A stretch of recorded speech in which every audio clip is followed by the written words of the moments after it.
할렐루야. 오늘도 이렇게 불타는 금요일 성전에 나오신 모든 분들에게, 또 형편에 의치 못해서 가정에서 영상으로 예배를 참여하는 모든 분들에게도 넘치는 하나님의 은혜가 함께 하시기 바랍니다. 우리 옆에 있는 분들 바라보며 인사합시다. 하나님 당신을 꽉 붙들고 계십니다. 잘 될 겁니다. 아멘. 날마다 세상을 바라볼 때에는 낙심하는 일도 생기고, 또 실망시키는 일도 생기고, 또 변화되지 않는 세상을 볼 때 답답하기도 합니다. 코로나가 지속되고 코로나 감염자가 늘어나면서 이게 언제까지 이럴래나, 또 삶이 자유롭지 못해 답답한 게 있지만, 그러나 하나님의 은혜 바람이 불어오고 있습니다. 백신이 곧 이제 출시가 될 것이고, 치료제가 곧 나올 것입니다. 세상은 점점 이제 회복의 길로 가고 있는 줄로 믿습니다.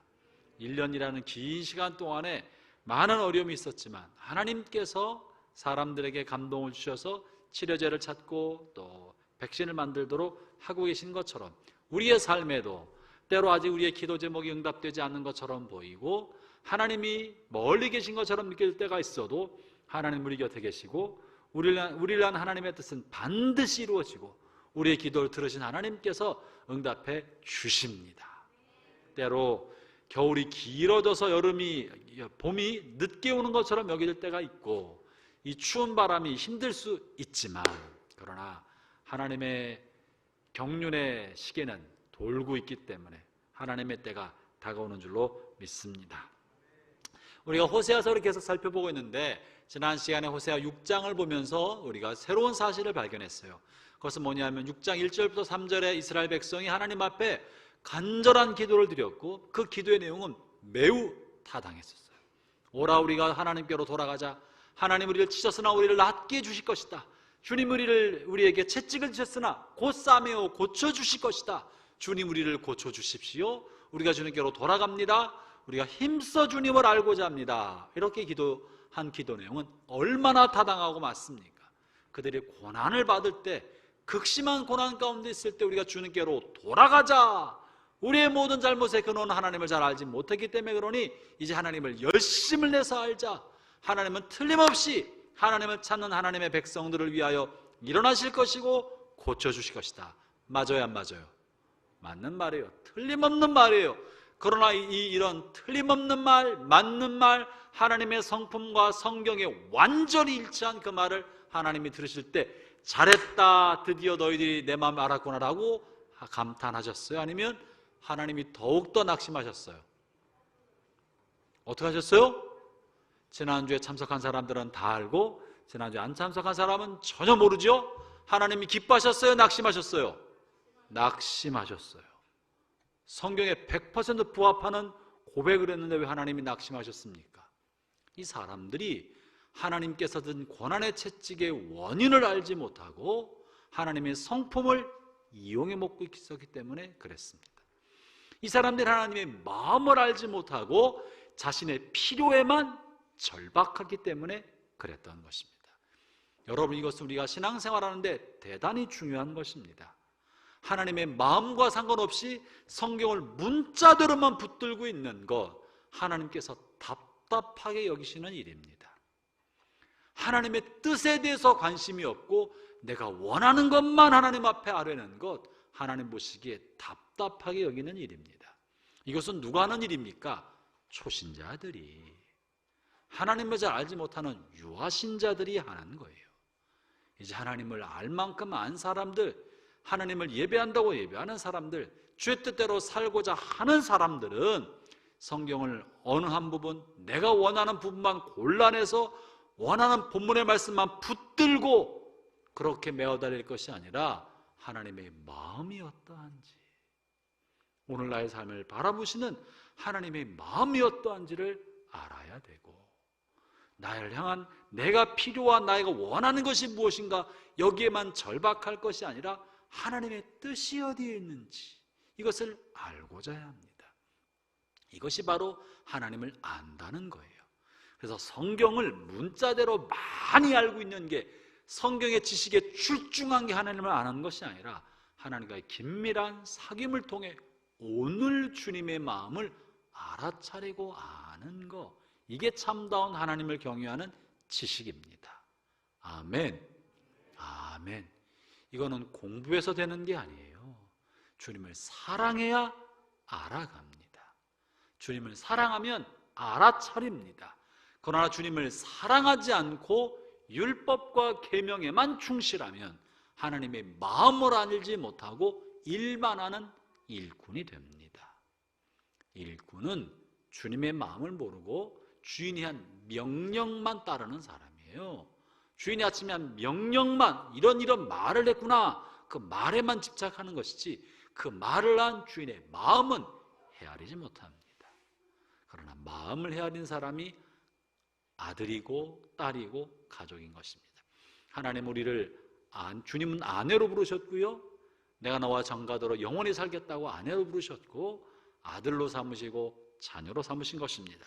그러므로 우리가 날마다 힘써야 할 것은 살아계신 주님, 인격자인 주님, 그 주님과 인격적인 삶을 살아가면서 주님의 마음을 알아가는 영적 교류, 영적 교감, 영적 교제 실제를 가지고 삶을 살아가야 이게 예수 믿는 맛이 나는 거예요.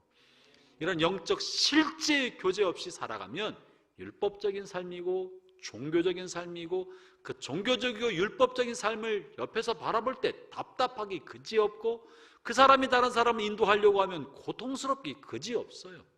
율법주의자가 다른 사람을 도우려고 하면 정죄와 비판의 손길로만 다가가니까 고통스럽기 그지없는 것입니다. 그러나 하나님을 아는 사람은 하나님의 마음을 가지고 다른 사람을 도울 수 있습니다. 저는 우리 모든 성도들이 하나님의 마음을 아는, 하나님과 사귀는 하나님의 자녀다운 자녀, 사랑받는 자녀, 아버지를 존경하고 존중하며 귀히 여기고 사랑하는 하나님의 사랑스러운 자녀들이 되시길 축원합니다. 할렐루야. 그러면 밝아집니다. 성경만 쳐다보고 문자 안에 갇힌 의무감만 찾아내면, 혹은 여기 있는 축복, 내가 원하는 것만 찾아내면 그 사람이 이기적인 삶이 돼요. 하나님을 바라보면 문자 안에 있는 하나님의 마음을 읽어내고, 하나님을 바라보면 그분으로부터 흘러나오는 무한한 은혜와 무한한 영광과 무한한 사랑이 우리 영혼을 자유하게 만듭니다. 우리 심령을 밝게 만듭니다. 삶을 활기차게 만듭니다. 하나님의 말씀은 운동력이 있고 생기 있어서 우리의 속사람에게 활력을 주는 것입니다. 그러면 예수 믿는 맛이 나잖아요. 그죠? 예수 믿는 맛이 나. 아침에 일어나서 묵상하라고 말씀을 읽고, 아니면 말씀으로 시작한 하루 말시아를 5분만 들어도 야, 주님 말씀이 이거구나, 주의 마음이 이러하구나, 할렐루야 하면 할렐루야 하면 다 마음에 받고 말씀과 함께 출발하면 활기차게 살아가는데, 아침에 일어나서 오늘 또 회사 갈 일을 생각하니 아이고 힘들어, 회사에서 또 상사랑 부딪힐 일을 생각하니 주말은 언제 오나 싶고, 주말이 지나고 나면 휴가는 언제 오나 이렇게 생각하거든요. 어떻게 이거 삶을 살겠어요? 여러분의 삶에 주님의 은혜와 주님과 사귐으로 활력이 넘치기를 축원합니다. 지금 이스라엘이 이 하나님의 마음을 알지 못하고 자기 것만 가지고 매달려서 하나님의 마음을 상하게 했던 것입니다. 이제 7장을 좀 살펴보는데, 하나님께서 이스라엘 백성을 치료하시려고 할 때 회복시키려고 하고 계시는데, 이것이 여전히 잘 안 돌아가고 있는 거예요. 하나님 이들의 죄 때문에 고난의 골짜기에 던져놓으셨고, 그들이 고난이 극심할 때 하나님을 찾게 하였으나, 그들이 하나님은 찾았으나 자신의 죄를 회개치 아니하고 문자적으로 율법적으로만 붙들었어요. 지난주 본문에서 회개했으면, 자신의 죄악 문제의 뿌리를 발견하고 회개했으면 고침받을 텐데, 회개하는 구절은 한마디도 없고 하나님만 바라보고 그냥 하나님으로부터 고침받기만 바라보았기 때문에 하나님의 마음이 아팠다고 말씀드렸죠. 그럼에도 불구하고 하나님이 치료하려고 하십니다. 그러면 지금 이스라엘을 치료하시려고 다가오시는 하나님께서 제일 먼저 뭘 하겠습니까? 하나님의 지금 관심은 뭐예요? 이스라엘의 고질적인 뭐? 1번 고질적인 사랑, 2번 고질적인 헌신, 3번 고질적인 기쁨, 4번 고질적인 죄. 훌륭해요. 여러분 다 수능 보면 다 맞을 것 같아. 고질적인 죄. 그 고질적인 죄가 하나님의 관심이라고요. 그래서 이스라엘을 치료하고자 하시고 회복하고자 하실 때 하나님이 보시는 것은 그들의 문제의 뿌리, 고난의 뿌리인 죄의 문제를 다루고 드러내고자 하신 것입니다. 그것이 오늘 본문 1절과 2절에 실려 있는 것입니다. 7장 1절 2절을 한번 같이 읽어보겠습니다. 시작. 내가 이스라엘을 치료하려 할 때 에브라임의 죄와 사마리아의 악이 드러나도다. 그들은 거짓을 행하며 안으로 들어가 도둑질하고 밖으로 떼지어 노략질하며 내가 모든 악을 기억하였음을 그들이 마음에 생각하지 아니하거니와 이제 그들의 행위가 그들을 애워싸고 내 얼굴 앞에 있도다. 여러분 대단히 중요한 것은요, 하나님 우리를 치료하고자 하실 때 우리 속에 악을 드러나게 하시는 거예요. 하나님 모르시는 게 어디 있겠습니까? 하나님의 말씀의 빛 가운데 악이 드러나게 하는 것이에요. 마치 만물이 벌거벗은 듯이 만물을 지으신 하나님 앞에 드러난다고 했던 것처럼 우리 지난날의 허물과 잘못과 죄들이 감추어 있고 과거의 기억 속에 던져져 있고 눈에 보이지 않게 지나가 버렸기 때문에 우리가 잊어먹고 있지만 하나님은 드러내십니다. 죄의 악을 드러내시는 까닭은 뭡니까? 고치려고 하시는 거예요. 우리가 지난날 5년 전, 10년 전, 30년 전에 있었던 우리의 죄가 어떻게 하면 드러납니까? 여러분 죄가 드러나는 것은요, 하나님이 화를 내서 그런 것이 아니라 뭐 하려고 하신 거라고요? 고치시려고 하는 거예요. 우리의 죄가 드러나는 것은요, 하나님 우리를 죽이시려고 하시는 것이 아니라 살리시려고 하시는 것입니다. 우리의 죄를 드러나게 하시는 것은요, 그 죄를 폭로시켜서 심판받게 하려고 하신 것이 아니라 이 죄의 결박과 속박과 굴레로부터 벗어나게 하려고 하시는 거예요. 그러므로 죄가 드러나는 건 좋은 거예요, 나쁜 거예요? 좋은 거예요. 좋은 거예요. 마치 겨울철에 흰눈이 한방눈이 펑펑펑펑 내리면 5cm, 10cm 눈에 덮여서 세상이 하얗게 보여. 다 깨끗한 줄만 알았어. 근데 그 속에는 지난주에 눈이 오기 전에 옆집 아이가 개를 끌고 나면서 한 개똥을 치우지 않고 가서 개똥도 깔려 있었고 버린 바나나 껍질도 깔려 있었고 쓰레기도 그 길가에 덮여 있었어요. 흰눈 내렸으나 사실 거리는 치우지 않은 똥과 바나나 껍질과 쓰레기로 사실은 더러운 곳이었어요. 흰눈이 내려서 안 보였을 뿐이에요. 더러운 게 사라진 거예요? 감춰 있던 거예요? 감춰 있잖아요. 이것을 이게 시간이 지난다고 없어지는 게 아니라고요. 우리의 잘못과 허물과 죄악은 시간이 지난다고 사라지는 것이 아니고 세월의 눈에 덮여서 내가 잊어먹고 망각의 늪 속에 던져놨다고 해서 사라지는 게 아니에요. 내 기억 속에 떠오르지 않았다고 해서 없어진 게 아니고요, 아무도 기억하지 않는다고 해서 없어진 게 아닙니다. 죄는 사라지지 않습니다. 다만 망각의 눈에 덮여서 잊혀졌을 뿐인 거예요. 하나님은 망각하지 않는 분이십니다. 하나님은 망각하지 않는 분이십니다. 최근에 인터넷에 여러분이 남긴 모든 기록이 다 지워도 여전히 남아있다는 사실을 아시죠? 인스타그램에 올린 여러분의 사진들, 페이스북에 올렸던 말들, 다른 사람의 신문 기사에 달았던 댓글들, 오가면서 보냈던 모든 문자 내용들, 또 카카오톡에 남겼던 어리석은 말들과 잘못된 표현들과 때로는 욕설들, 나는 지워도 상대방에 남아있고 다른 곳에 기억에 남아서 사라지지 않고 보존되고 저장됩니다. 하물며 하나님에게. 그렇기 때문에 사라지지 않는다는 걸 알아야 됩니다. 그래서 하나님이 우리에게 허물과 잘못을 드러내게 하시는 것은 좋은 겁니다.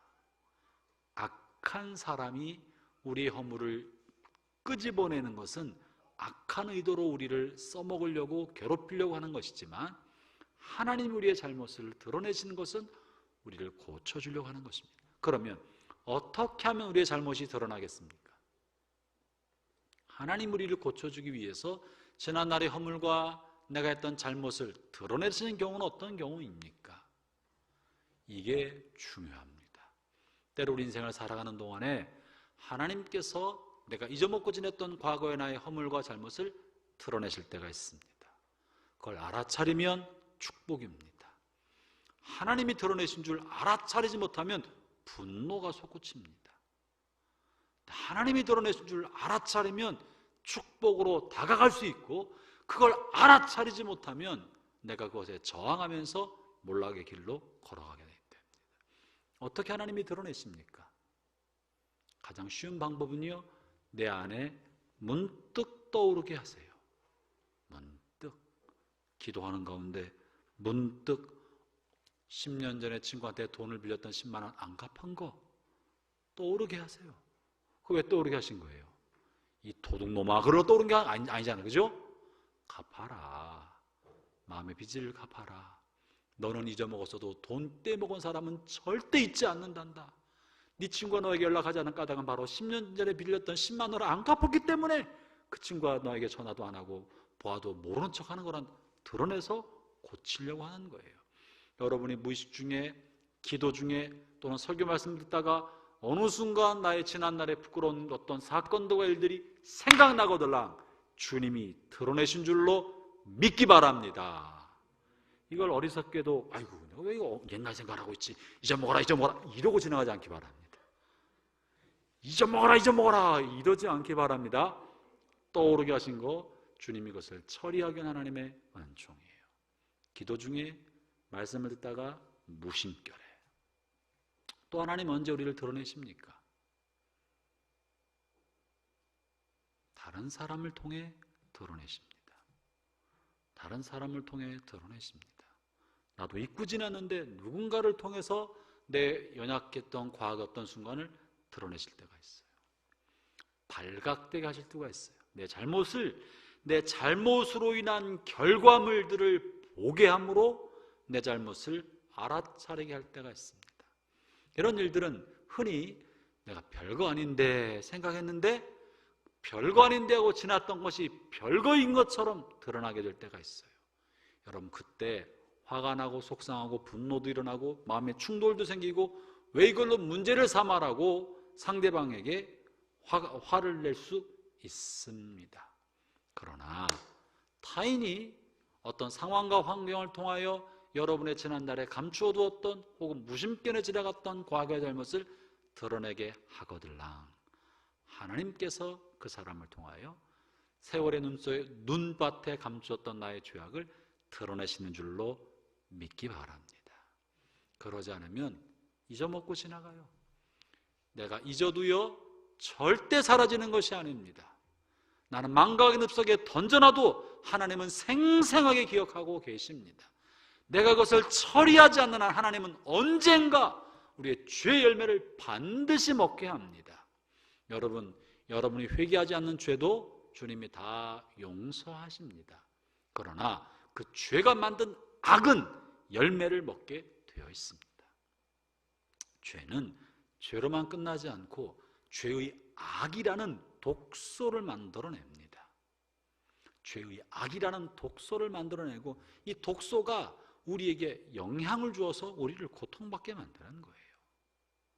사라지지 않습니다. 죄는 주님이 다 용서하십니다. 회개하지 않아도 주님이 다 용서하십니다. 그러나 회개치 않은 죄는 반드시 독소, 죄의 악이 살아있어서 여러분에게 그 악의 열매를 먹게 만드는 거예요. 여러분, 그거는 적은 일이 아닙니다. 우리가 오늘 본문이었나요? 잠깐만, 어제 본문이었나요?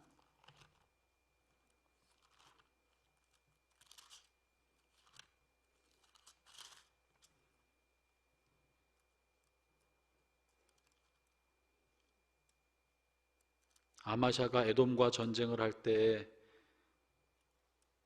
에돔의 백성들, 이 북이스라엘 사람들을 북이스라엘 사람 10만 명을 100달란트를 두고 데려왔다가 그들을 돌려보냈지만 돌아가는 그들이 가는 길에 유다 성읍들을 황폐하게 만들고 3,000명을 죽이고 유다 성읍에 있는 물건들을 약탈해 가지 않았습니까? 그들이 아마샤가 돌이켜서 하나님의 말씀대로 했지만 아마샤가 했던 잘못, 하나님의 말씀을 따르지 않고 하나님께서 싫어하시는 북이스라엘과 손잡고 하나님이 싫어하는 백성의 도움을 얻으려고 했기 때문에 그 죄가 악으로 남아서 결국 돌아가는 그 용병들이 분노해서 유다 성읍들을 황폐하게 만들고 3,000명의 사람을 죽인 거예요. 하나님이 하신 일이 아닙니다. 자기의 죄, 하나님이 그 사람을 용서해 주셨지만 그가 저지른 죄의 악이 결과물을 만들어서 유다의 고통을 준 거예요.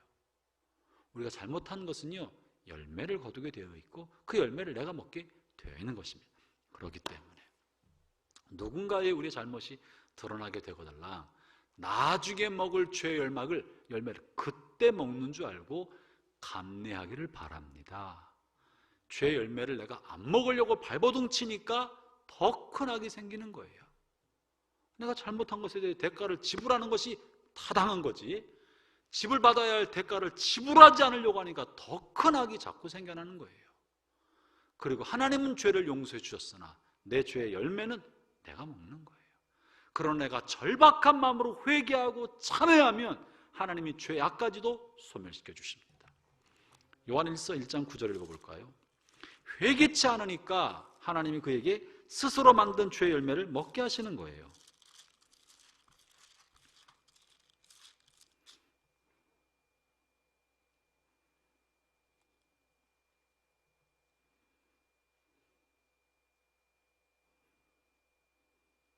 요한일서 1장 9절 읽어보겠습니다. 같이 한번 읽어보죠. 시작. 만일 우리가 우리 죄를 자백하면 그는 미쁘시고 의로우사 우리 죄를 사하시며 모든 불의에서 우리 깨끗하게 하실 것이요 죄를 용서하실 뿐만 아니라 불의로부터 우리를 깨끗하게 해 주시는 것입니다. 여러분이요, 그러므로 내가 하나님 우리가 과거와 현재와 미래의 모든 죄를 그리스도 십자가 안에서 용서해 주셨지만 회개치 않은 죄에 대해서는 열매를 먹는다는 사실을 잊지 마시기 바랍니다. 지금 오늘 본문에 이스라엘 백성들이 자신의 죄를 회개치 않음으로 죄 악의 열매 가운데서 고통받는 거예요. 그래서 이들을 회복하기 위해서는 이 죄를 뽑아내야 치료함 받을 수 있는 것이고 이들을 회복시키는 길은 죄의 악을 치료하는 길밖에 없는 것입니다. 하나님께서 우리를 치료하고자 하실 때 반드시 문제의 근원이 된 죄를 해결하고자 하십니다. 죄는 우리의 영혼과 육체와 우리의 삶의 모든 영역에서, 특별히 인간관계 안에서도 독소를 뿜어내는 죄악을 유발시키는 것입니다. 이 죄와 죄악은 우리 손에서는 해결할 길이 없습니다. 주님께서 눈에 보이는 폐암을 고쳐주실 수 있지만 그가 담배 피는 습관을 끊지 아니하면 다시 암이 재발될 것입니다. 이 담배 피는 담배로부터 말미암아 폐암이 유발됐는데 폐암을 하나님이 고쳐주시면 뭐 하겠습니까? 본인이 담배를 계속 피면 똑같이 발생되는 것처럼 죄의 뿌리가 해소되어야 죄악으로 인한 독소의 영향력으로 인한 몸에 망가지는 것을 재발을 막을 수 있는 것이에요. 위를 상하게 하고 장기에 암을 유발시키는 발암물질을 계속 먹고 있는 사람에게 위암을 치료해 준다 한들 무슨 소용이 있겠습니까? 다시 재발될 수밖에 없는 것입니다. 마음과 육체에 스트레스 주는 관계의 문제, 마음의 집착 등의 죄를 해결하지 않고 그 스트레스가 만든 질병만 치료한다고 한들 스트레스가 또 일어나서 똑같은 또 다른 질병을 갖게 될 것입니다. 그렇기 때문에 우리의 문제의 근원인 죄를 해결해야 하고, 죄를 해결할 때 죄의 악을 하나님께서 도말시켜 주시는 것입니다.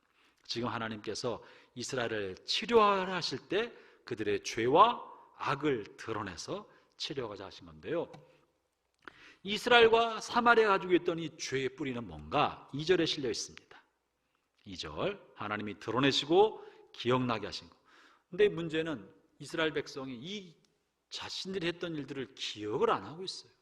하나님은 다 알고 있는데 본인들은 기억을 안 하고 있어요. 2절 다시 읽어보겠습니다. 시작. 내가 모든 악을 기억하였음을 그들이 마음에 생각하지 아니하거니와 이제 그들의 행위가 그들을 에워싸고 내 얼굴 앞에 있도다. 여러분이요, 여러분은 잊어도 하나님은 우리의 잘못을 잊지 않는다는 것을 잊으면 안 됩니다. 어리석은 이스라엘 백성은요, 하나님도 잊으실 줄로 알았어요. 하나님이 다 알고 계심에도 불구하고 하나님이 모르실 거라고 생각하고 기억하지 않았고 본인도 기억하지 않고 있었던 것입니다. 그러나 하나님이 내 얼굴에 그들의 죄가 있다고 말씀하고 계신 것입니다. 그 죄는 뭐냐면요, 거짓말이고 노략질입니다. 1절에 있는 것이 그거예요. 거짓을 행하고 도둑질하고 밖으로 때를 지어 노략질하며. 제가 호세아 서론에서 말씀드렸던 것처럼 당시 여로보암 2세는 때 이 호세아가 활동했던 이 시대는 가장 이스라엘 역사 가운데 가장 번영했던 번성기였다고 그랬고 국토도 가장 넓었던 안정기였었습니다. 그들은 번영으로 말미암아 부유함과 안락함을 누리고 있었기 때문에 하나님 자신 안에 들어왔던 영적인 무감각과 게으름을 망각하고 있었고 영적 감수성이 떨어졌기 때문에 자신의 탐욕을 추구하기 위하여 가난한 사람을 학대하고 도둑질하고 노략질했다고 말하고 있는 거예요. 근데 이 노략질이 막 뺏어오고 때리고 뺏어왔으면 드러날 텐데 아주 교묘하게 가난한 사람의 재산을 탈취했던 것입니다. 고리대금을 사용해서 탈취했습니다. 여러 가지 많은 사회적인 법을 만들어서 그 법으로 돈 있는 사람은 피해 나가고 권력 가진 사람은 피해 나가지만 돈 없는 사람, 권력이 없는 사람들은 다 그것으로 자신의 재산을 털리고 가산을 탕진하게 만드는 그런 법의 범주 안에서 사람들을 노략질하고 탈취하는 악을 범했던 겁니다. 이 제도적인 약점을 이용한 사회적 범죄가 만연했던 것이죠. 여러분, 그렇기 때문에 다른 사람이 다 옳다고 해도요, 아닌 것은 아니라고 하는 용기가 있어야 하나님 앞에 영적 분별력을 갖습니다. 사회가 다 그렇게 가는데 그것은 하나님 앞에 통용이 되지 않는 거예요. 사회가 다 그렇게 하고 남들이 다 그렇게 하니까라고 생각하면서 우리는 이것이 죄라는 것을 잊어먹고 있고 기억하지 않고 있지만 하나님은 다 알고 계신 것입니다. 그러므로 날마다 말씀 앞에 죄 문제, 하나님의 뜻에 관해서 영적 감수성을 가져야 놓치지 않게 될 것입니다. 그들이 어떻게 했느냐면요, 이 사람들이 갖고 있었던 죄의 문제, 하나님이 치료하고자 할 때 드러나는 죄의 문제, 3절에 이런 표현이 있는데 보겠습니다. 그들이 그 악으로 왕을, 그 거짓말로 지도자들을 기쁘게 하도다. 윗사람에게 아첨하고 아부하고 가난한 사람을 학대하는 일을 했던 것입니다. 아부하면서 권력을 이용해서 학대했습니다. 또 사실은 이것은요, 악한 방법으로 왕과 지도자들을 눈을 어둡게 해서 마침내 반역을 일으키는데 사용하게 되는데요, 그 다음에 나온 내용이 그렇습니다. 본문에서 호세아는 이스라엘의 죄를 이야기하면서 이들의 고질적인 죄를 다루면서 두 가지 비유를 합니다. 오늘 사실 이 7장 전체는 네 가지 비유로 이스라엘의 죄와 문제를 지적하는데 오늘 두 가지만 다루려 합니다. 시간이 안 되면 한 가지만 할 수도 있고 비유로 말을 하고 있습니다. 이 비유는 이해하기 쉽게 하기 위한 방법이죠. 사실 예수님도 설교에서 수없이 많은 비유를 자유자재롭게 사용하셨는데 그 비유는 당시 사람들이 들으면 쉽게 알 수 있을 만한 내용으로 비유를 말씀하신 것입니다. 오늘 이스라엘의 문제에 관해서 첫 번째, 달궈진 화덕으로 비유합니다. 제가 오늘 설교 제목을 달궈진 화덕과 뒤집지 않은 전병으로 얘기했는데요, 이 두 가지 오늘 좀 다뤄보려 합니다. 자, 4절 달궈진 화덕에 대해서 말을 하고 있는데 4절을 같이 읽어보겠습니다. 시작. 그들은 다 가늠하는 자라 과자 만드는 자에 의해 달궈진 화덕 같도다. 그가 반죽을 뭉침으로 바르기까지만 불일으키기를 그칠 뿐이니라. 사실 무슨 말인지 잘 모르겠어요. 본문에 있는 이야기를 개역성경으로 읽으면 이게 무슨 말인지 잘 모르는데요, 쉬운 성경으로 읽으면 좀 더 보입니다. 쉬운 성경으로 한번 읽어보도록 하겠습니다. 4절, 5절부터 7절까지를 3절부터 읽어볼까요? 쉬운 성경 준비됐죠?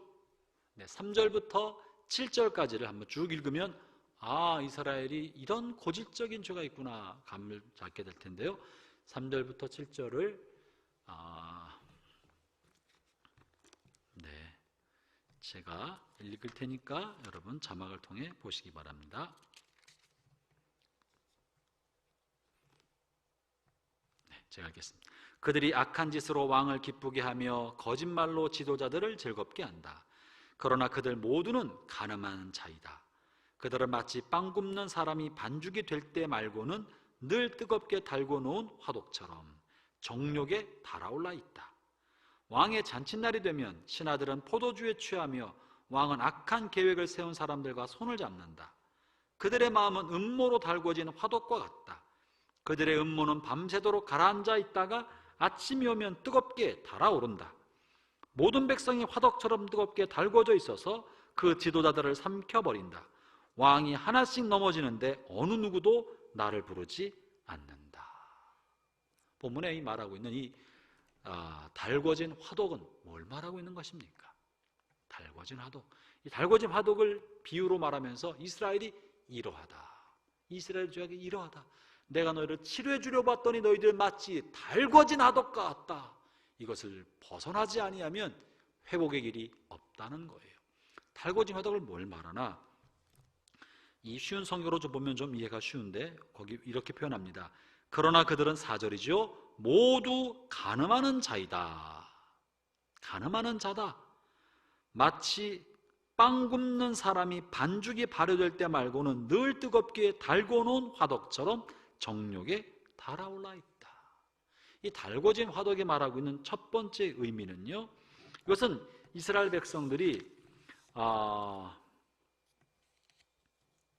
이 자신의 정욕을 숨기지 못한다 하는 것을 말하는 것입니다. 여러분 화덕이 뭔지 아시죠? 진흙으로 구운 진흙 오븐입니다. 장작을 밑에 넣어서 불을 떼면 진흙이 뜨겁게 달궈지고 그 진흙 속에 밀가루 반죽을 안에 붙여놓든지 위에 붙여서 그 빵을 부풀게 만들고 밀가루 빵을 익게 만드는 거죠.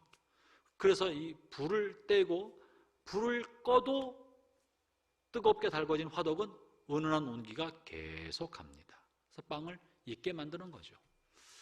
이스라엘 사람들이 이 빵을 주식으로 삼고 있었기 때문에 저녁 때까지 불을 떼서 빵을 만들다가 저녁이 되면 빵을 다 굽고 나서는 불을 뺍니다.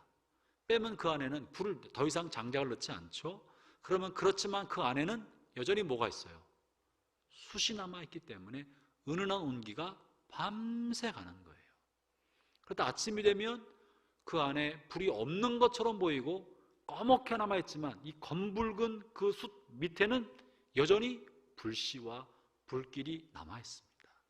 그래서 나무 하나만 던져놓으면 다시 확 일어나서 화덕의 불이 다시 달궈지기 시작합니다. 그리고 화덕의 이 온기는 계속 은은하게 유지하다가 다시 또 뜨거워지는 것이죠.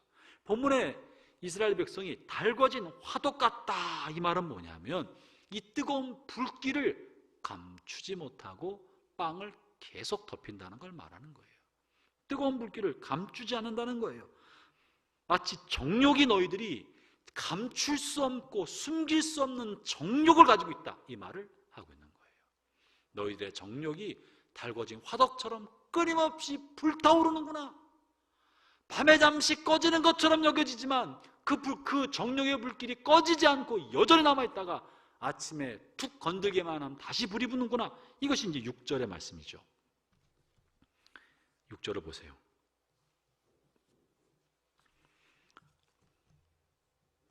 개역성경으로 볼까요? 이제 우리 쉬운 성경으로 봅시다. 한번 읽어보겠습니다. 그들의 마음은 음모로 달구어진 화덕과 같다. 그들의 음모는 밤새도록 가라앉아 있다가 아침이 오면 뜨겁게 달아오른다. 개역성경에 이렇게 되어 있습니다. 그들이 가까이 올 때 그들의 마음은 간교하여 화덕 같으니 그들의 분노는 밤새도록 자고 아침에 피우는 불꽃 같도다. 다시 말하면 화덕에 있는 이 불꽃은 꺼진다 꺼지지 않는다.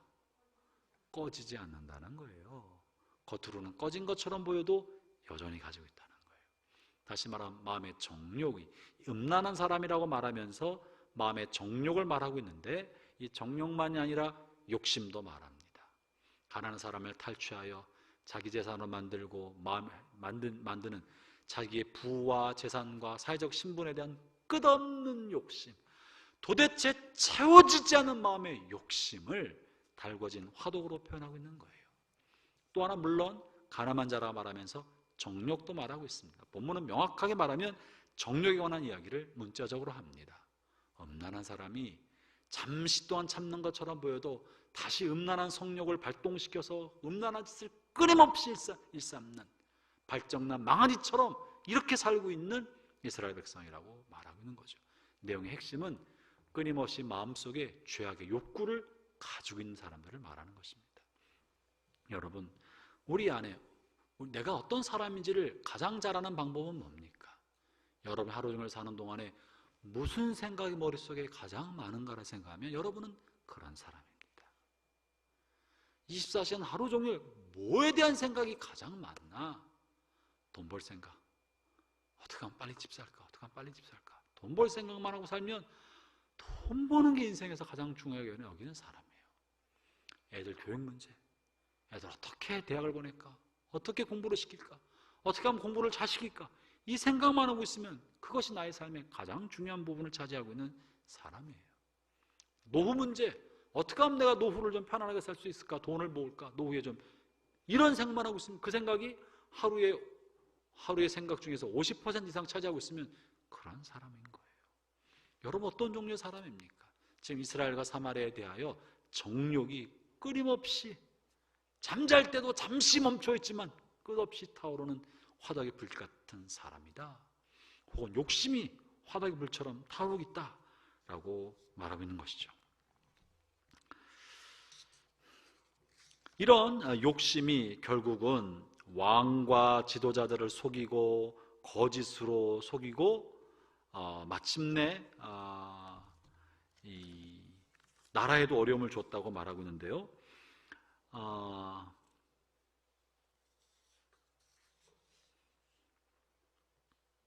7절을 볼까요? 7절, 우리말 성경 7절을 제가 읽어보겠습니다. 아니, 쉬운 성경이죠? 7절 쉬운 성경 7절을 열어주세요. 모든 백성이 화덕처럼 뜨겁게 달궈져 있어서 그 지도자를 삼켜버린다. 왕이 하나씩 넘어지는데 어느 누구도 나를 부르지 않는다. 이 말은 무슨 말이냐면요, 귀족들, 돈 많은 부유한 층들, 기득권을 가지고 있는 사람들이 늘 화덕처럼 탐욕과 욕심에 뜨겁게 달궈져 있다가 지도자를 삼켜버린다. 개역성경에는요, 재판장들을 삼키며라고 되어 있습니다. 재판장이나 지도자들을 돈을 주고 매수하거나 뇌물을 줘서 자기 사람으로 만들어서 좌지우지한다는 거예요. 좌지우지하고 그것이 또 마음에 안 들면 왕들을 넘어뜨리게 한다. 왕들을 죽인다는 거죠. 반역을 일으킨다는 거예요. 이 모든 것은 탐욕과 욕심이 발동이 되어서 뇌물을 주고 지도자와 재판장의 재판을 굽게 만들고 마침내 그 탐욕이 왕이 마음에 들지 않는데 왕까지 죽여버리는 반역을 일으킨다는 거예요. 실제로 북왕국 이스라엘이 여로보암 2세로부터 7대가 지나도록 6명의 왕이 살해를 당합니다. 문하임 한 사람을 빼놓고 6명이 살해를 당해서 반역자에 의해서 새로운 왕제가 계속 만들어졌습니다. 그 얘기를 하고 있는 거예요. 왜 자꾸 반역이 일어납니까? 탐욕 때문에 그러는 거예요.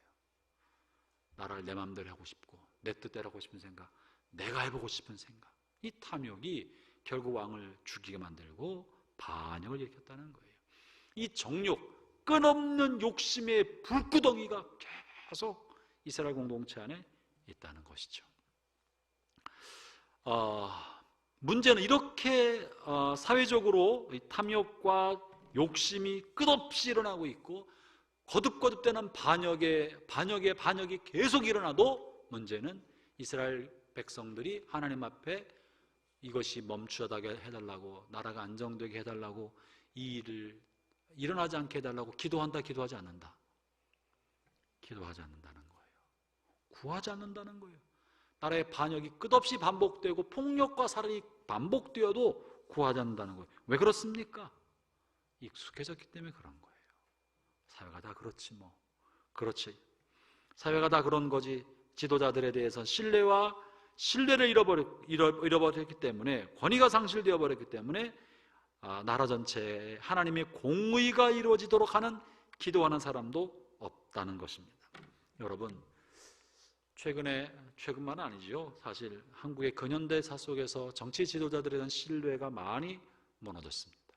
그 이유 중에 하나는 퇴임하는 대통령들이 편안하게 노후를 보내는 사람이 별로 없습니다. 많은 사람이 감옥에 갔고 본인이 감옥 가지 않으면 아들들이 감옥에 갔어요. 김영삼 대통령도 아들이 갔고 존경받는 김영삼 대통령이나 김대중 대통령도 측근들이 감옥에 갔습니다. 어떤 사람은 본인이 자살을 했습니다. 감옥에 가든지 본인이 죽든지 측근들이 감옥에 가든지 한 사람도 편안하게 앉아서 즐겁게 노후를 보내거나 존경받는 사람이 없습니다. 그러니 정치 지도자에 대한 신뢰는 다 땅에 떨어졌고 어쩌면 정치 현실에 관한 혐오, 기대할 것이 없게 되어버린지도 모르겠습니다. 옛날에는요, 제가 어렸을 때만 해도 삼각산에는요, 나라를 위한 기도회가 끊임없이 열렸어요. 나라를 위한 기도회, 늘 기도회, 조국과 민족을 위하여. 어느 순간부터는 그 나라를 위해 기도하는 소리가 점점 줄어들었습니다. 그리고 지금은 나라를 위한 기도회는 반정부 데모대가 나라를 위한 기도를 해. 애국 운동하는 분들은 애국의 의미가 반정부 투쟁인 거예요. 지도자를 신뢰하고 지도자가 존경받는 지도자가 되도록 기도하는 것이 아니라 반정부적인 행동을 하는 것이 애국이 되어버렸고, 그것은요 지금 정부뿐 아니라 전 정부에서도 똑같이 그랬습니다. 이게 이 정치 지도자는 존경심 잃어버리고 나라에 대한 기대가 없기 때문에 그렇게 되지 않았나 모릅니다. 여러분, 그러나 이런 반역과 지도자에 대한 불신으로 인한 반역의 기운이, 그러니까 전임자에 대한 불만과 불평을 끊임없이 쏟아놓으면서 타도하는 그런 일들이 지금 우리나라 정부에서는 언어 폭력으로 나타났지만 이스라엘 백성에서는 실제로 사륙하는 일들이 반복해 벌어진 것을 주님이 이렇게 말하는 거예요. 왕들이 엎드러졌으나 그들 중에 내게 부르는 자가 없도다. 여러분, 우리는 세워진 위정자들을 하나님이 세우신 줄 알고 그들을 위해 기도해야 합니다. 그들이 새로운 정부로 바꾸게 해달라고 기도하는 것이 아니라 존경받는 지도자가 되고 하나님 맡기신 역사적 책무를 잘 감당하는 지도자가 되도록 기도해야 합니다. 그래서 우리의 정치 노선이 보수든 진보든 상관없이 하나님이 세우신 줄로 믿고 기도해야 하는 거예요. 그게 성경에서 말하고 있는 것이 아니겠습니까? 이렇게 달궈진 화덕은 자신의 죄성의 본성을 이렇게 습관적으로 반복하고 멈추지 않게 표현되는 것을 말하는 거예요. 두 번째, 이 화덕은요, 불처럼 확 일어나는 습관이 있습니다. 충동적인 거예요. 우리 죄성의 표현이 통제되지 않는 죄성의 분출, 이것이 달궈진 화덕이 말하고 있는 두 번째 의미입니다. 첫 번째는 끊임없는 지속성, 늘 가지고 있는 죄의 생각이 마음에 늘 있는 것을 말한다면, 두 번째는 이 충동적, 통제되지 않는 죄성의 표출, 제어되지 않고 절제되지 않는 죄성, 이것이 달궈진 화덕이 보여주는 두 번째 이미지입니다. 자신의 죄성의 모습을 감추거나 절제하지 못한다는 것입니다. 불길처럼 일어난 성향이 있다는 것입니다. 불을 뿜는 용가리처럼 불길을 뿜어내는 것입니다. 이것이 공동체 안에서도 그렇고 가정 안에서도 그럴 수 있습니다. 이 불길을 뿜어내는 자신은요, 아무것도 아닌 줄 알아요. 이거 별거 아니라고 생각합니다. 자신이 불처럼 화를 내도요, 이거 별거 아니라고 생각합니다. 나는 뒤끝이 없다고 말하면서 별거 아닌 줄 압니다. 그렇지만 아셔야 될 것은요, 어떤 사람에게는요,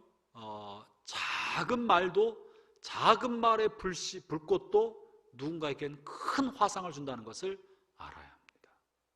어떤 사람은 뭐라고 말해도 악어 가죽처럼 피부가 탄탄해서 상처를 잘 받지 않는 사람도 있어요. 어떤 사람은 아주 작은 말, 별말도 아닌데도 굉장히 큰 상처를 받아요. 마치 어린아이 피부처럼 연한 약한 수증기의 증기에서도 홀랑살이 되는 사람이 있는 겁니다. 그렇기 때문에 우리의 생각과 감정의 표출은 굉장히 신중해야 되고 조심해야 합니다. 나의 감정이 내 감정에 충실할 때 타인의 감정을 대단히 손상시킬 수 있다는 사실을 잊으면 안 됩니다. 입으로 불길을 뿜는 사람들이 있습니다. 화와 분노를 입으로 뿜어내는 사람, 그 화를 그리고 분노를 조절하지 못하거나 감추지 못하고 뿜어냅니다. 만약에 여러분들이 여러분의 리더들에 대해서 여러분의 분노화를 절제하지 못하고 뿜어낸다고 생각해 보세요. 청년부 안에서 여러분들이 화가 날 때 청년부 리더가 하는 일에 대해서 그냥 화가 날 때 표출한다고 생각해 보세요.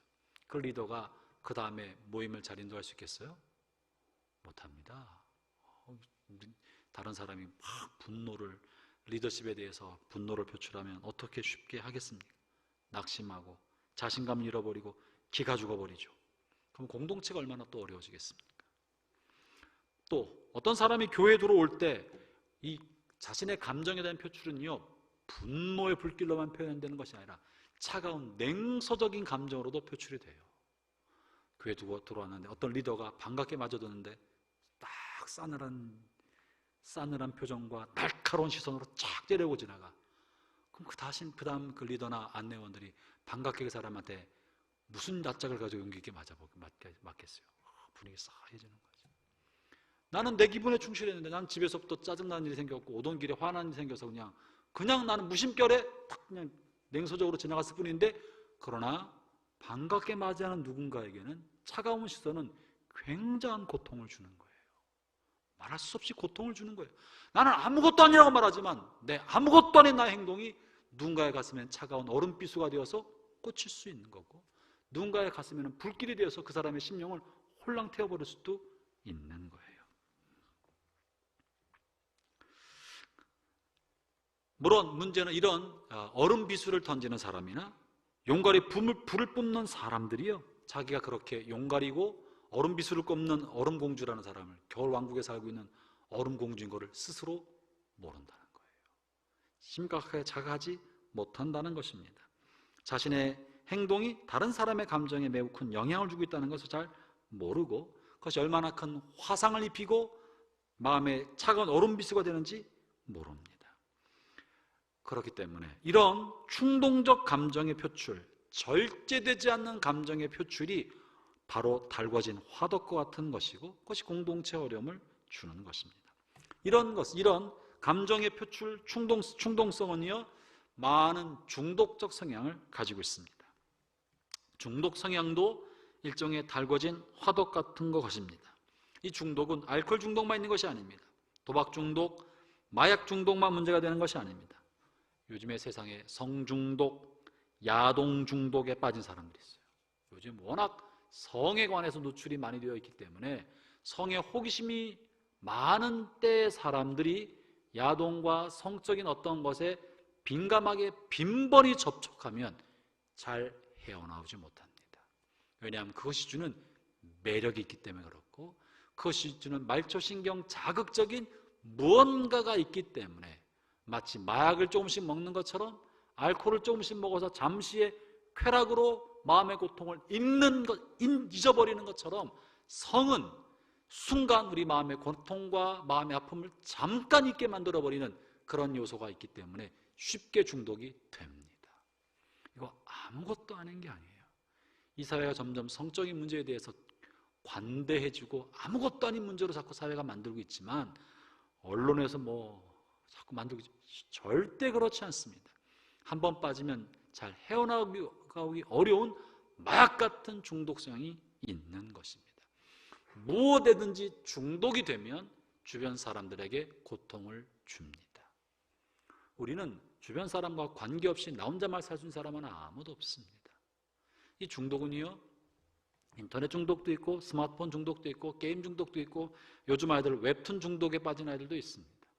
요즘 보니까 어른들도 새로운 중독에 빠졌더라고요. 유튜브 중독. 아세요? 유튜브의 알고리즘을 통해서 그 사람이 원하는 유튜브 동영상을 계속 떠오르게 만들어줘. 어쩜 내가 관심 있는 걸 계속 그렇게 보여주는지 몰라. 한번 보기 시작하면 밤새 이것저것 돌아다니면서 보다가 유튜브 중독. 자리에 앉기만 하면 컴퓨터를 켜서 관심 있는 유튜브를 끊임없이 서너 시간씩 훌쩍훌쩍 넘겨버리는 거, 중독입니다. 스스로 벗어나지 못하고 빠지게 만드는 것입니다. 아무것도 아닌 일이 아닙니다. 이것이 우리의 삶을 억압하고 얽매이고, 심지어 갓난아기 애기 엄마가 게임 중독에 빠져서 아이를 방치하고 죽게 한 사례들이 생길 만큼 우리에게 심각한 영향을 주는 것이 사실인 것입니다.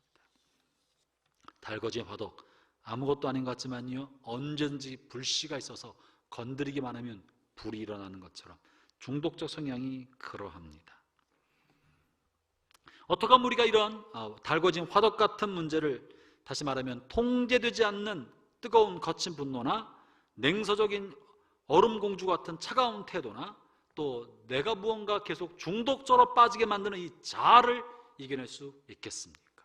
이 모든 것의 중심에는 에고라는 자아가 자리 잡고 있기 때문에 그렇습니다. 에고, 자아가 자신의 삶의 중심에 거대한 실체로 자리 잡고 있으면 통제되지 않는 에고의 욕구가 우리를 컨트롤하는 거예요. 그게 지금 이스라엘 공동체의 죄인 것입니다. 사람을 죽이고 왕을 죽이고 거짓을 일삼고 가난한 사람 재산을 탈취하고 화덕의 불길처럼 가치의 감정을 폭발적으로 일으켜내고 자기가 원하는 쾌락에 탐닉하고 다 그러한 것입니다. 이 에고는 분노나 냉소나 통제되지 않는 감정의 한 부분일 뿐 똑같은 것입니다. 어떻게 하면 이 통제되지 않는 에고라는 자아를 이겨내고 무너뜨릴 수 있겠습니까? 이 불길 자체는 우리의 본성입니다. 우리가 쉽게 마음대로 할 수 없다는 거예요. 성의 문제에서 자유로울 사람이 세상에 어디 있겠습니까? 욕심이 없는 사람은, 시체 말고는 욕심이 없는 사람이 아무도 없습니다. 다 욕심이 있습니다. 없는 사람이 어디 있겠습니까? 감정이 없는 사람이 어디 있습니까? 누구나 다 화가 나는 거예요. 화가 안 나는 사람이 어디 있습니까? 아무도 나를 건드리고 있지 마, 나 혼자 내버려둬 라고 냉소에 빠지지 않는 사람이 어디 있습니까? 누구나 다 그런 것입니다. 그런데 문제는 이게 조절기가 없을 때 문제가 되는 거예요. 조절기만 있으면 분노도 조절되면 요긴하게 사용할 수 있는 것입니다. 조절기가 없기 때문에 문제인 거예요. 어떤 사람은 정의로운 분노라고 말하면서 자신이 갖고 있는 분노에 휩싸이는 사람도 있습니다. 여러분, 정의로운 분노는 성경적이지 않습니다. 거룩한 분노 혹은 정의로운 분노라고 말해도 그것이 통제되지 않고 있다면 그 역시 자아의 산물입니다. 불의를 향해 일어나는 정의로운 분노에 속지 마십시오. 여러분, 제가 여러분의 담임 목사가 되어서 주의 이름으로 여러분을 권면합니다.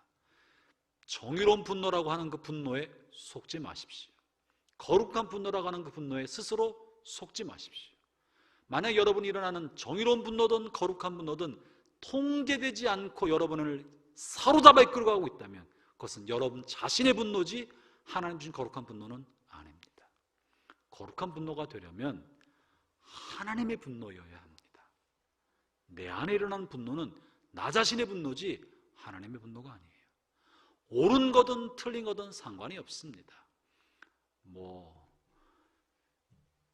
버스를 타면서 마스크 쓰지 않은 사람이 마스크 쓰라고 말하는 운전기사를 폭력을 행사할 때 이 사람이 이건 나쁜 건데 생각하면서 했겠습니까? 자기는 옳다고 생각하는 거예요. 나의 자유를 당신이 왜 구속하느냐? 나의 시민의 권리를 왜 당신이 구속하느냐? 스스로는 정의로운 분노라고 생각하고 폭력을 행사하는 거예요. 여러분, 다 자기 입장에서 정의로운 분노인 거예요. 그래서 스스로 말하는 정의로운 분노라는 그 분노에 속으면 안 됩니다. 내 감정 통제되지 않으면 그 분노의 내용이 무엇이든지 간에 에고의 산물이고 자아의 산물임이 틀림없습니다. 아멘 하시죠? 잊으면 안 돼요. 그러면 거룩한 분노, 정의로운 분노, 하나님의 분노는 뭐냐? 성령이 하시는 분노고, 성령이 하는 분노는 나의 감정을 초월하여 주님의 것입니다. 성령에서 전적으로 통제되는 것이 주님의 분노고 거룩한 분노고 성령의 분노입니다. 하나님의 분노인데 내 감정과 무슨 상관이에요? 그건 성령에 의해서 완벽하게 통제되고 있다면 그것은 하나님의 분노가 될 수 있습니다. 그러나 여러분 스스로 감정이 통제되지 않고 충동이 되고 있다면 내용이 어떠하든지 정의로운 분노가 아니라 자아의 분노라는 사실을 잊으면 안 됩니다. 이스라엘 백성이 왕을 살해할 때 정의로운 분노라고 했어요. 왜냐하면 그 왕이 반역을 했고 악을 일삼으니까 그 신하가 분노해서 왕을 살해했던 거예요. 그게 7절에서 반복하는 이야기예요. 왕을 엎드려지게 했다는 거예요. 살해하고 반역을 일으킨 거예요. 그러나 하나님 그것을 인정해 주지 않으셨습니다. 성령의 통제되지 않는 것 자체가 육신의 산물입니다. 그 자체가 악인 것입니다. 모세가 애굽의 왕자로 있을 때 유대민족을 학살하는 애굽의 군인을 죽인 것이 왜 죄가 되겠습니까? 유대민족의 자기 유대민족의 사람인데 애굽의 군인이 학정을 일삼고 채찍을 휘두르면서 연약한 히브리 사람들을 학대하고 있을 때 거룩한 분노로 일어나서 그 악한 일을 입지 않고 학정을 입지 않는 애굽의 군인을 때려 죽였는데 그게 왜 죄가 됩니까? 머지않아 하나님께서는 애굽의 모든 군대를 홍해 강물에 몰살시키셨는데 하나님 그들을 떼죽음으로 죽이셨는데 모세가 한 사람 죽인 거 가지고 어떻게 그것을 나쁘다고 말할 수 있겠어요? 문제는 자기 분노였기 때문에 문제인 거예요. 자기 안에서 일어났기 때문에 그러는 것입니다. 속으면 안 됩니다.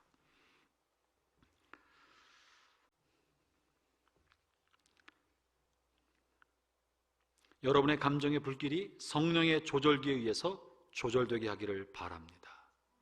그것이 무엇이든지 간에 우리의 감정이 성령의 컨트롤 아래, 영적인 조절기 아래 조절이 될 때 우리의 감정이 내 육신의 종이 되지 않고 하나님의 도구가 될 수 있습니다.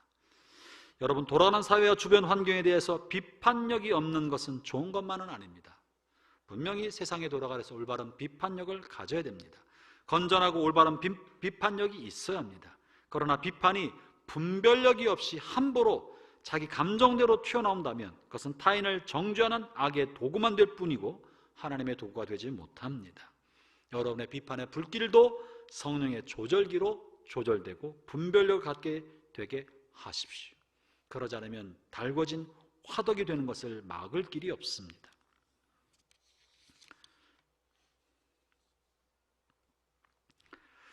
그 다음에 이제 8절을 보면은요, 두 번째 비유가 등장하는데요.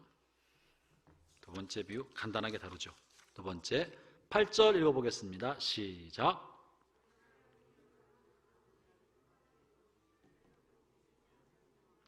네, 개역성경으로 읽어보겠습니다. 8절부터 10절까지 먼저 개역성경으로 읽어보겠습니다. 시작. 에브라임이 여러 민족 가운데 혼합되니 그는 곧 뒤집지 않은 전병이로다. 이방인들이 그의 힘을 삼켰으나 알지 못하고 백발이 무성할지라도 알지 못하는도다. 이스라엘의 교만은 그 얼굴에 드러났나니 그들이 이 모든 일을 당하여도 그들의 하나님 여호와께로 돌아오지 아니하며 구하지 아니하는도다. 에브라임이 뒤집지 않은 전병이다 라고 하면서 두 번째 비유를 던집니다. 그 내용이 뭐라고 말하면서 하느냐 하면 여러 민족 가운데 혼합되었기 때문에 뒤집지 않은 전병이다 라고 말합니다. 이 여러 민족이 혼합됐단 말이 무슨 말일까요? 실제로 북이스라엘 에브라임이 멸망당하고 나서는 북이스라엘 백성들이 아수르로 많이 잡혀갔고 아수르 백성들이 이주 정책에 의해서 북이스라엘에 많이 살게 되어서 실제로 혼혈이 일어났습니다. 혼혈이 일어나서 어찌되면 북이스라엘 10지파들이 피가 섞여서 그들은 정통 하나님 백성이 되지 못하고 유대 백성, 유다와 베냐민이 통합한 유다만 이 하나님의 정통 백성으로 나중에 남게 되지 않습니까? 실제로 섞이게 되었는데 그 실제로 섞인 것에 대한 예고인 거예요. 섞여버리게 되었다. 미래에 대한 예고인데 실제로 벌어진 건 어떻게 벌어졌느냐 하면 당시 북이스라엘이 강대국을 이루고 있었지만 오랜 역사 속에 이스라엘은 주변의 열강 아람과 아수르, 애굽 그리고 바벨론 이런 제국에 둘러싸여 있으면서 주변의 강대국으로부터 살아남기 위하여 아수르가 침략해 들어오면 애굽 왕에게 도움을 구해서 애굽의 군대를 지원받고 애굽 군대가 쳐들어오면 아람 군대의 지원을 받으면서 외국군으로부터 지원을 받아서 전쟁을 일으켜왔습니다. 전쟁을 해왔어요. 우리가 지금 역대하를 통해 보고 있었지만 하나님께서 이방인의 군대의 힘을 얻고 연합하는 걸 좋아하셔요? 안 좋아하셔요? 안 좋아하신다고요. 끔찍하게 하나님 싫어하시는 거예요.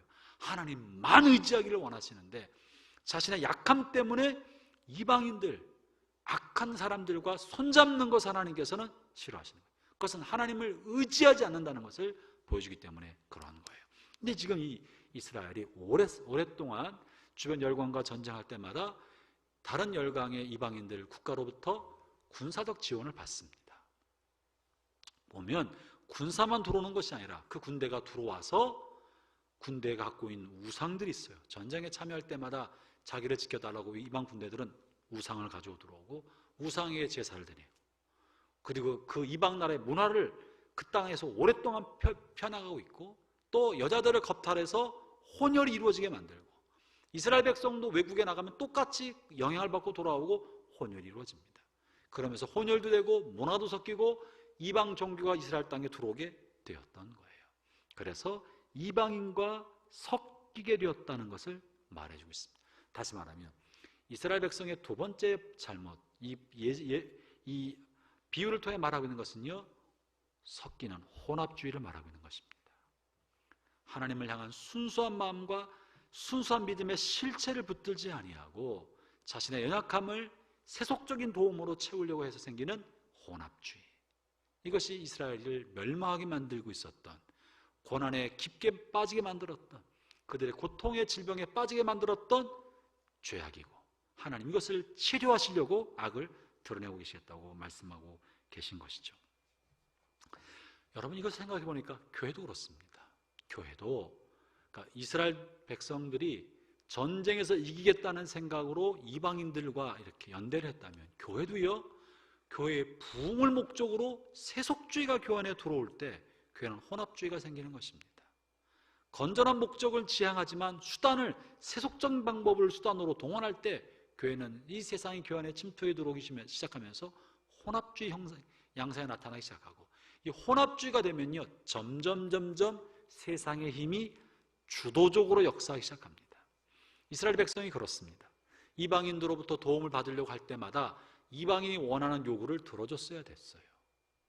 애굽의 군대를 요청할 때마다 애굽 왕이 원하는 것을 들어줬어야 됐어요. 그러니까 그들의 비유를 마치고 그들의 요구에 대해서 민감하게 되고, 하나님이 무엇을 원하시는지 하나님께 민감한 것보다도 도움을 구해야 할, 도움을 요청하는 애굽의 왕 바로가 무엇을 원하는지 바로의 요구에 대해서 더욱더 민감하게 되니까 관심이 세상으로 치우친 것입니다. 교회가 하나님께, 하나님만 바라보지 않고 이 세속주의 안에서 세상적인 방법으로 운영하기 시작하면 우리도 세상에 자꾸만 기웃기웃하게 됩니다. 형제자매 여러분, 여러분의 삶도 똑같습니다. 멀리 바라보는 목표가 선명하지 않고 근시안적으로 앞에 있는 것을 붙들려고 하면 곁길로 가게 되어 있습니다.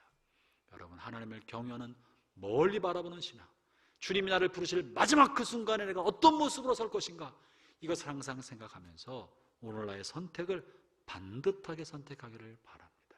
그래야 우리가 타협하지 않고 깨끗한 신앙을 갖습니다. 그래야 혼합주의에 빠지지 않습니다. 그래야 치우치지 않습니다.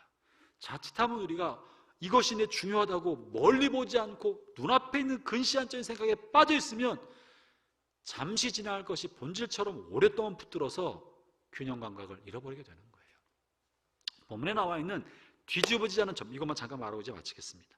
뒤집어지지 않은 전병이라는 말은요, 화덕에 태우는데 한쪽 면이 너무너무 중요하다고 생각해서 그쪽 면만 계속 불로 태우는 거예요. 그러면 불에 노출된 그 면은 어떻게 돼요? 새까맣게 타요. 불에 노출되지 않은 면은 밀가루 반죽으로 그대로 남아있는 거예요. 아무리 중요해도 한쪽 면만 너무 지나치게 붙들고 있으면요, 반대편에 그늘이 생기고 거기는 익지 않게 되는 거예요. 균형 감각이 무너지는 거예요. 이거는 세속주의라기보다도 균형 감각이 잃어버릴 때 뒤집지 않은 전병이 되어버리는 거예요.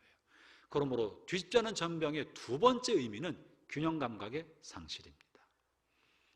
어떤 특정한 부위만 지나치게 강조할 때 다른 면에는 익지 않고, 특정한 면은 새까맣게 타버려서 과잉열로 인해 새까맣게 타버리게 되는 것입니다. 그렇기 때문에 우리가 주님을 경외하는 삶을 살고자 할 때는 균형 감각이 필요합니다.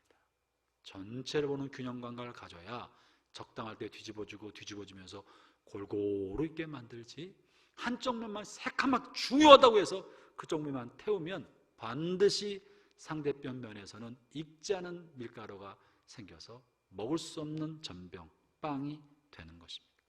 여러분들의 신앙생활과 인생을 살아갈 때도 균형 감각을 갖게 되기를 바랍니다. 중요하다고 해서 그 하나만 붙들면 안 됩니다. 말씀만 붙들어도 안 되고요, 기도만 해도 안 되고요, 말씀도 읽고 기도도 하고 성령 충만함도 없고, 그리고 또 하나님만 바라볼 뿐만 아니라 그 힘으로 성도와의 연합과 교제와 사귐도 충실하게 생각할 줄 알아야 되고, 그리고 그 힘으로 이 세상을 향한 사회적 책임도 감당하고 이 세상을 하나님 나라로 변화시키고자 하는 그런 사회적 책임을 감당하는 삶을 살아야 하는 것이고, 또 그러면서 가족도 돌봐야 되는 거예요.